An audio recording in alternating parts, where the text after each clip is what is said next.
you've all mentioned societies, so how would you encourage people to set up societies and what would you do to help them?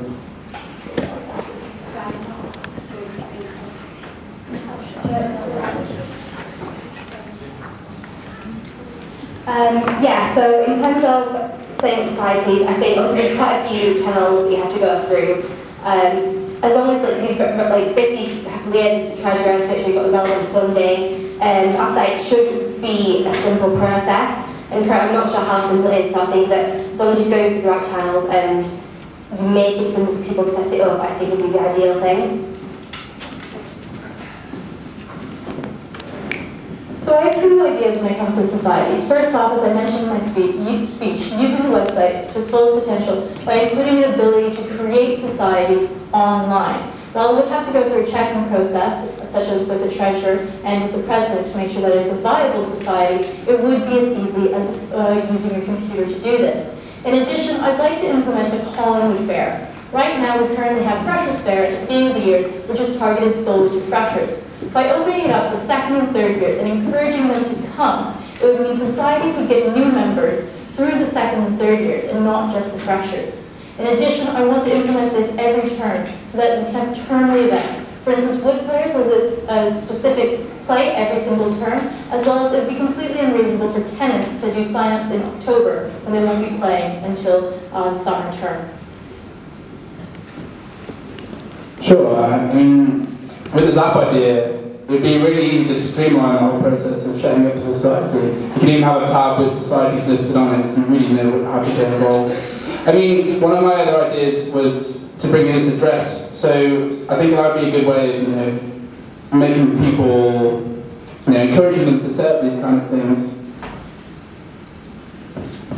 Well, I myself have had experience of setting up a society from scratch, and I knew at the time I was actually a little bit disappointed that it didn't seem that I had the full backing of the JCR president, and I think that's really sad, because if you're setting up a society, obviously everyone here has specific interests. It's impossible to naturally have an interest for something, but the JCR president should always be there to help people out, to lend a helping hand, and I think that needs to be absolutely clear at the start of the year. So during the Freshers' Fair, the president can come up to people, and if people come and see the president, and they say, yeah, I've got this idea I really want to develop, so the JCR president should be there to sit down the whole time and to help out. So I think that's important. You need to know that the president is backing you all the time, no matter what the specific interest is.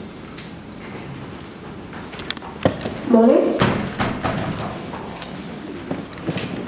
What are the advantages of our status as a DSO, and would you support a shift to a more union-based system, and why? Collingwood currently exists as a separate entity, and I think this is something that needs and should be protected. We have our own identity as a college, and this is why people join us specifically, rather than Grey, Downhill, or Trebs, or even Hatfield. So, I think that we should remain this way because it would allow us to keep this specific identity while still being involved with the organization. I mean, mirroring the same thing. We have our own individuality here, and it's really important that we do keep that kind of thing going, as opposed to just turning into another grey replica, you know what I'm saying? Yeah, I think we should push our identity forward, but at the same time we do have to interact with the other colleges together, because there are specific issues which are touching you. The whole university is much more effective if the colleges join forces, so it's important to push forward Collingwood together, but also to have dialogues with potentially the presidents of the colleges to make sure that as a student body your issues get heard directly at the top.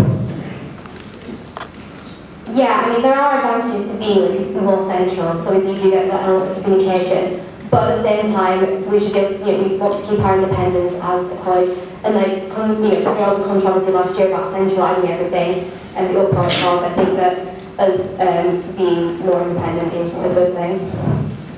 Is it on? Great. So one aspect of the role that not many people necessarily know about is that actually you have ultimate responsibility for welfare, even ahead of male and female welfare officers, particularly given as next year both of those officers are living out whoever gets this role is likely to be involved in the more serious incidents and even the emergency incidents. What qualities and also experience do you think that you have that makes you appropriate for this role? I think that's a very personal question. I mean, this year we've been very fortunate in that both Matt and Esther live in college, and next year we won't have that luxury. So, being a friend for the past 3 years, I have had to deal with a ton of welfare issues before. But regardless of that, I did want to get a bit more in tune with what the role entailed. So I sat down with Matt, I sat down with Mark. They really just kind of assured me what I need to do as a president. I believe that I'm ready for this part of the role.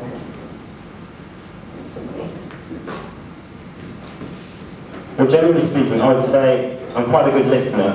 I worked a lot with people.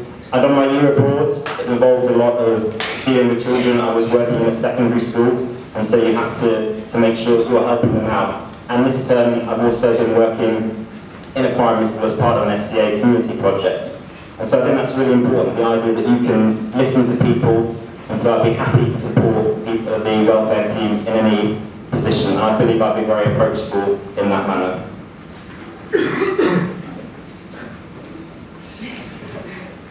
Yeah, there's been several occasions this year when I've thought that it would be massively beneficial to be welfare trained. So I'm more than willing to get straight in there and have more of an active part in that. I consider myself to be quite approachable and friendly. I'm from Yorkshire, so it's kind of natural. So I definitely think I have the right qualities for it. So, I'm Canadian and notoriously friendly and polite, but more importantly, I'm approachable and easy listener, and I'm capable of empathizing with the people who would come to me and discuss things. Also, I know the importance of signposting. I may not be the best person to address the issues in front of me, and I'm humble enough to say, these are the people that you should talk to, which I think is an essential quality for someone who is essentially the head of welfare. In addition, during Freshers Week, not only was I responsible for 1, but 2 floors during the week, and related directly to their welfare needs. But I also am a services manager, which has a dual role of both being a business aspect and looking after my employees' welfare while on the job. Any other questions? What's the best thing that Collingwood does? I think the luxury is to have so many fantastic events, and I think Collingwood Day is always the highlight for me of the year, when you get the whole community coming together. And I think it's just fantastic. You can see all your friends, and for me that's just, yeah, it's always special. I came back from my year abroad last year, especially for that, and it was just really nice to come back with the place which is actually my second family, and so that was lovely to see that. Sorry, what was the question? Because actually was kind of handing a mic over. What's the best thing that Collingwood does? Okay. I don't think there's any one thing that you can choose. I think that, the reason I've been involved in so many areas of college is because you can't choose one thing. I am obviously partial to formals because I spent the last year doing it and I'm so invested there, but I don't think you can pick any one thing. It's too difficult. We do enthusiasm best. We are loud, we are passionate, we are brass sometimes, but man, do we care about everything we do. Whether it's sports or musicals, we get into it and we go all out. And so it's our enthusiasm that is our best quality, and quite frankly, I want to get us enthusiastic about every single aspect of college. Amen. I'm instantly reminded of something that Emily Doherty once told me. She said that she can walk into breakfast and sit down at a table with a bunch of strangers, introduce herself and just start talking. That's just a wonderful aspect of college. I think that's what we do best. It's the kind of thing, you can walk down the corridor, bump into someone, and just start talking for like 20, 30 minutes. We're a lot more sociable than we really realise. As president, you're financially responsible for the whole college, and basically you'll have the roles if anything gets bubbled up. What control do you think you should have over the finance team, and what communication do you think you would bring to the role?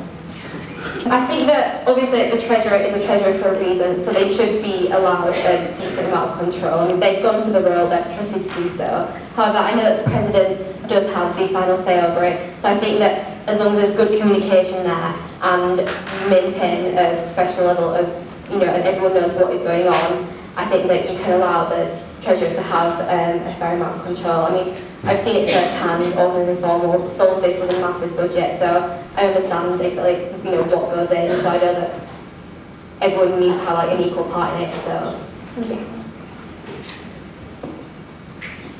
Control over the JCR funds is way too much responsibility to give to solely one person. I strongly believe that the responsibility should be split equally between the President and the Treasurer, as the Treasurer is still a student, having other interests in their lives, such as apparently this thing called an education and a social life. In addition, I think the current mechanism where if someone in the JCR wants to spend over a certain amount of money, they must come to a JCR meeting and request it, is a very good mechanism. However, I feel like it's not used sufficiently. Right now, when someone brings a motion to the JCR to spend a certain amount of money, the JCR is fairly apathetic towards it and allows it to go through. I want to foster more discussion when it comes to these issues so that we're spending money on things you want to see, rather than one person wants to see and no one really cares. It's obviously always got to be a joint decision, because you can't go through with, you know, spending the JCR's money without having a second head to clarify that it's a good idea. Saying that, I do believe that the JCR Treasurer, which will be our wonderful Josh next year, should have, you know, a bit more control, because it's considered his duty. There'll be a lot of transparency, surely, from what the President conveys. Whatever he wants to spend the money on has to be announced, you know, to the rest of the JCR.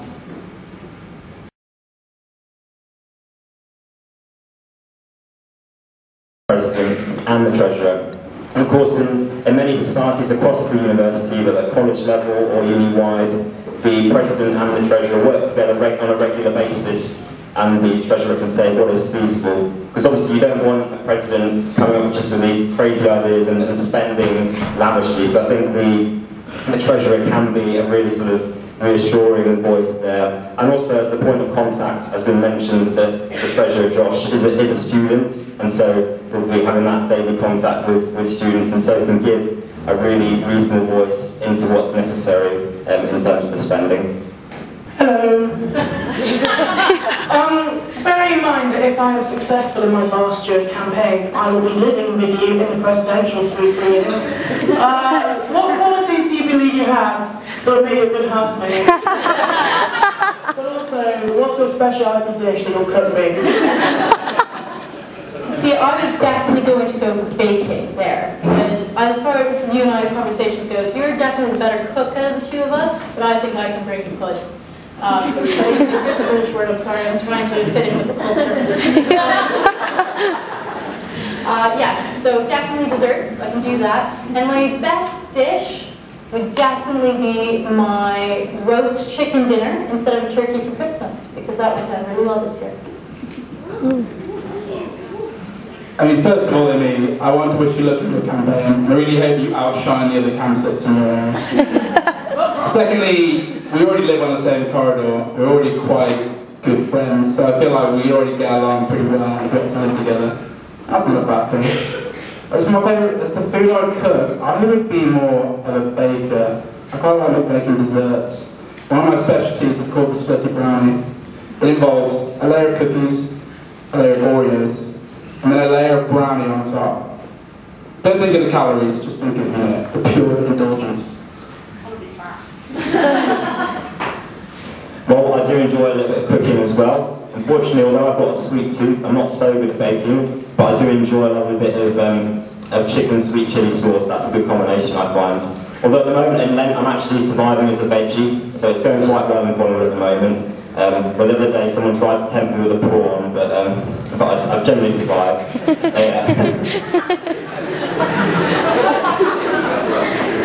love this.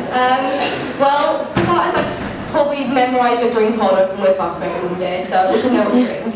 I make a really good stir fry, but in terms of qualities, well, it's been pretty much all I'm friendly and going, and yeah, like I say, I know your drink order, so. Yes, you do. Can you comment on the feasibility and the costs of your ideas? Yeah, well, I've been very realistic and not to be able to, I've not tried to make an outrageous promise about anything. And if I were to introduce something like, for example, the idea of having a multi-purpose facility. I would then engage in lengthy discussions. I'm not going to promise something outrageously big, so definitely I haven't done anything stupid. I've got a conscientious mind, so anything will be done very reasonably. Yeah, I mean, like I said, similar, I've kind of thought about everything that I'm doing. For one, approach capital has very little, I can say that much. But in terms of other things, it's obviously developing like an outdoor practice area type thing. It's obviously a big investment and it's going to come from a lot of different areas. So it's the sort of thing that you would look at several different areas for. It's not just one kind of lump sum. So that would be a long, ongoing process. Throughout my ideas, I've tried to balance cost and advantages.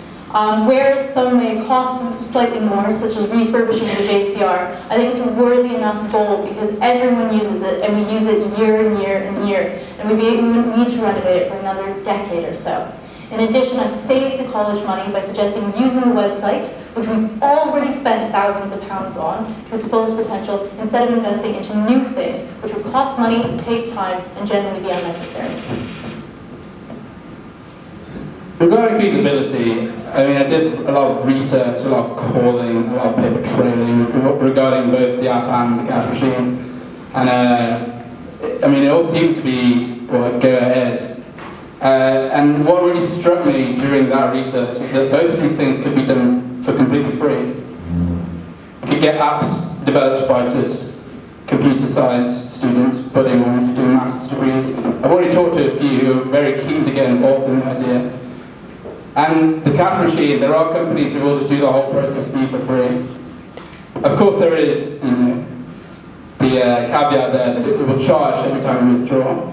It's always been a tenet of mine that you get what you pay for, so obviously it would take a lot of consideration whether we'd want to spend money to get this app professionally designed or just designed by a student, and again, whether we'd want a free machine or one that charges. As much as we talk about community, do we actually have a fully engaged community, or do we just have a small subset of people that do a lot of things and then everyone else does nothing? Do you believe this to be true, and then also how do you tackle it? To an extent, I think that is true. I mean, as mentioned earlier, if you look at the people who come to JCR meetings, it does tend to be the same people again and again, and you know, the communities that it is often subsets. One thing I want to focus on is engaging the wider community, including Livers Out and Year Abroad students. I think they're often can be neglected, so something about putting on events, that kind of thing, just generally finding new ways to reach out to people to increase the community is probably one of the main things I want to focus on. Collingwood is full of big communities, small communities, tiny communities, but they're all still part of the Collingwood community. They still all identify themselves as part of Collingwood. So yes, while there may be certain portions of the Collingwood population which don't necessarily engage with it, most people do engage in one form or another, whether it's being part of a football team but never attending JCR meetings, or being part of the JCR meetings but never seeing the Music Society perform. In one way or another, I believe that Collingwood really does fit to everybody's needs and purposes, and that's one of its best aspects. In order to improve this, I've talked about community enough to you guys. I care so much about our community, making it bigger, making it better, and making it safer. As such, not only through the website and the things that I've said in my speech, but also through me as the president, I would seek to reach out to people who may not necessarily be reached to by the normal methods, and to bring them closer to the Collingwood heart. Nothing will defeat the respect I've gained for you this year, Jake. In fact, I even started growing my stubble in admiration. But I feel one thing I would have done differently is that President needs to be more of a face of college. I'd take time out to address the members here. And in that sense, I'm sure I'd like to implement a way of inspiring all these new freshers, all these other students to start their own communities.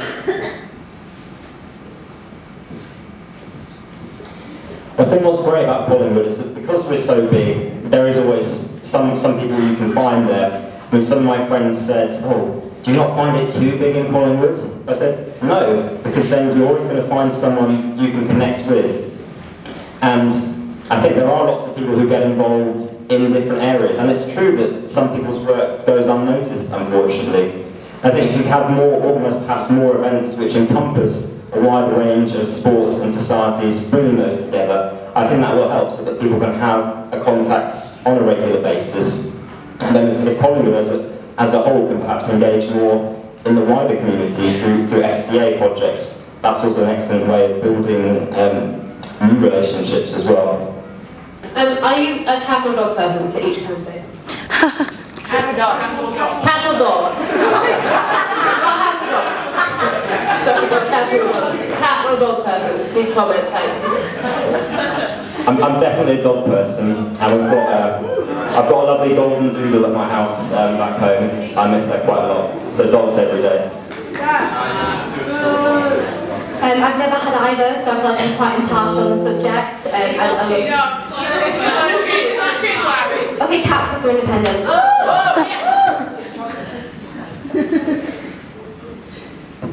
Okay, so I prefer kittens, but I like dogs better. Yes.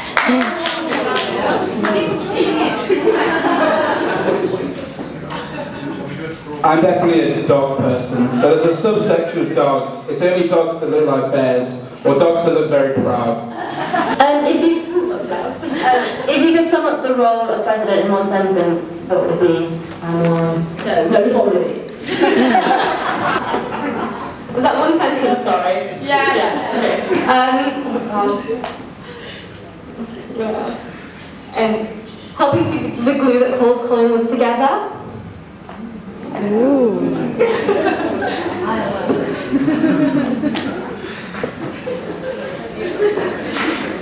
The Collingwood President is here to talk to you, represent you, fight for you, and be with you.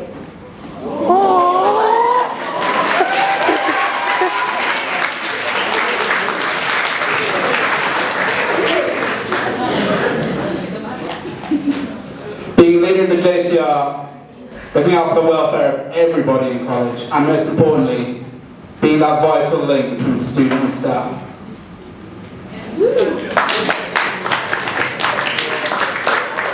It's the person who makes sure your views are heard all the time, and makes sure that the college continues to develop and maintains Collingwood as by far the best college throughout Durham.